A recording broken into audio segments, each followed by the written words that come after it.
یہ قصہ ہے عباس ابن فرنیس کا، لیکن لوگوں نے انہیں لقب دیا دی ایگل آف وزڈم، حکمت کا عقاب۔ یہ کہانی ایک ایسے انوینٹر کی ہے جسے آج دنیا ہوا بازی کے بانیوں میں شمار کرتی ہے۔ عباس ابن فرنیس اسپین کے ایک مسلمان سائنٹسٹ، انوینٹر، انجینئر اور کیمسٹری کے ماہر تھے، لیکن ان کی شہرت کی سب سے بڑی وجہ دنیا کی پہلی ڈاکیومنٹڈ کنٹرول فلائٹ بنی۔ یہ ایک ایسا کارنامہ تھا جس نے دنیا کو حیران کر دیا۔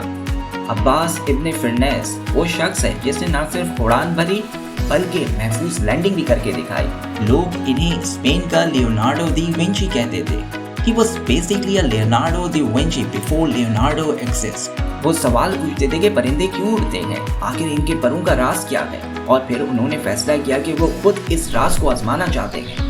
ابن فرنیس نے پرندوں کا مشاہدہ کیا، ان کے پروں کا اسٹرکچر، ان کی اسپیڈ اور ریڈیس کا بھرپور جائزہ لیا۔ تقریباً 875 AD میں عباس ابن فرنیس نے ایک ایسے فلائنگ اپریٹس کی تیاری کا اعلان کیا جو انسان کو آسمان میں لے جا سکتا تھا۔ یہ مشین آج کے گلائڈر کی ابتدائی شکل تھی۔ ایک ووڈن فریم یعنی لکڑی کا فریم تھا جس میں سلک فیبرک کا استعمال کیا گیا تھا۔ ان کے ہاتھوں کے ساتھ 2 ونگز جڑے تھے جو فلیپس کی طرح حرکت کرتے تھے۔ یہ ڈیزائن ایئر فلو اور بیلنس کو مد نظر رکھتے ہوئے بنایا گیا تھا۔ انہوں نے اپنی اڑان کرتبہ کے قریب ایک بلند مقام سے بھری۔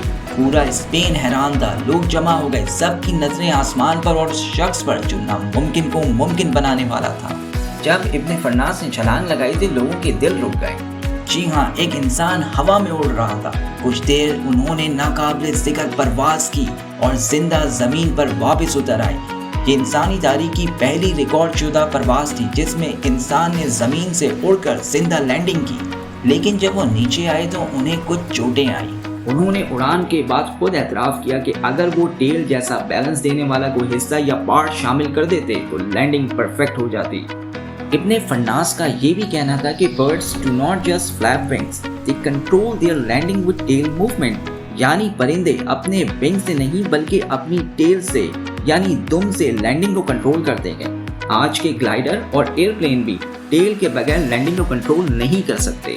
یہ جملہ بعد میں جدید ہوا بازی کا سب سے بنیادی اصول بنا، یعنی ایئر کرافٹ اسٹیبلٹی کنٹرول۔ یہ ایک تاریخی سائنسی مشاہدہ تھا، وہ ناکام نہیں ہوئے تھے۔ انہوں نے انسان کو پرواز کی اصل ٹیکنیک سکھا دی تھی۔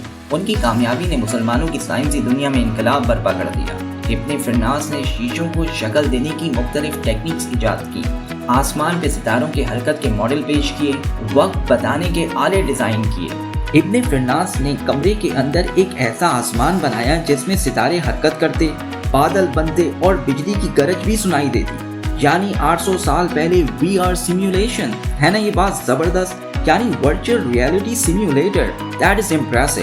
ان کی ایویشن میں خدمات کی وجہ سے ناسا نے ابن فرنیس کو ایویشن پائنرز کی لسٹ میں شامل کیا، ہے نا۔ یہ بات زبردست، وہ صرف سپنے نہیں دیکھتے تھے، انہیں حقیقت میں بدل دیتے تھے۔ مگر افسوس، وقت کے ساتھ لوگ بھول گئے کہ سب سے پہلے پرواز کس نے بھری تھی۔ آج ہم رائٹ برادرز کا نام سنتے ہیں جو 1903 میں اڑے، لیکن ابن فرنیس نے ان سے 1000 سال پہلے اڑان بھری تھی۔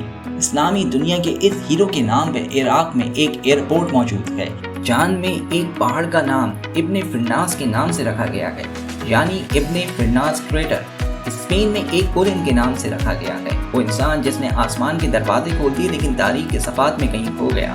اگر آج بھی کوئی کہے کہ آپ یہ کام نہیں کر سکتے تو اسے ابن فرنیس کو یاد کرنا چاہیے، کیونکہ صرف وہی لوگ تاریخ بدلتے ہیں جو ناممکن سے لڑتے ہیں۔ یہ ہے نالج اینڈ نور، ایمان اور حکمت ایک ساتھ ملتے ہیں۔